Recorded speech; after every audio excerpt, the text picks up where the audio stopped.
আসসালামু আলাইকুম রহমতুল্লাহি ওবরাকাতু। ইন্নাল হামদুলিল্লাহ ওয়াসসালাতু ওয়াসসালামু আলা মান লা নাবিয়্যা বা'দা, আম্মা বা'দ। দেশ ও দেশের বাইরে থেকে যারা আমাকে দেখছেন সকলকে জানাই আন্তরিক শুভেচ্ছা ও অভিনন্দন। সম্মানিত দর্শক শ্রোতা, আজ তৃতীয় পর্বের আলোচনা ইনশাআল্লাহ। আমরা গত পর্বে আলোচনা করেছিলাম যে মালিককে খুঁজে সেটা তাকে ফিরিয়ে দিবে, এবং একবার যেই জায়গা থেকে উঠিয়ে নেওয়া হয় সেখানে আর ফিরিয়ে দেওয়া যাবে না। এক্ষেত্রে মালিককে খুঁজতে হবে এবং তাকে দিয়ে দিতে হবে। আজ তৃতীয় পর্বের আলোচনায়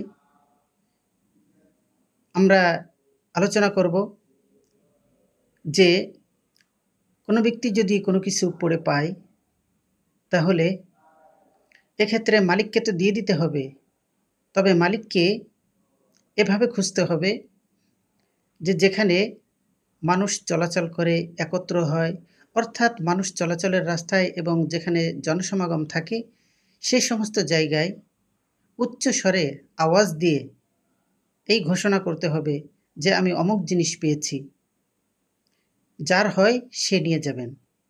এমনভাবে উচ্চস্বরে বলা, ঘোষণা দেওয়া।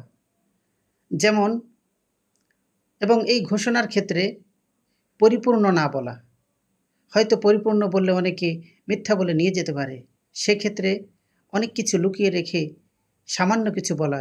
যেমন, আমি একটি মানিব্যাগ পেয়েছি, তার মধ্যে কিছু টাকা পেয়েছি, বা ইত্যাদি অনেক ডকুমেন্ট পেয়েছি।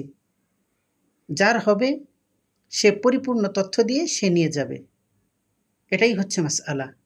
সম্মানিত দর্শক শ্রোতা, এজন্য কোনো কিছু পেলে চলাচলের রাস্তায় বা জনসমাগম এলাকায় সেখানে উচ্চস্বরে ঘোষণা করতে হবে এবং মালিককে খুঁজে মালিককে ফিরিয়ে দিতে হবে।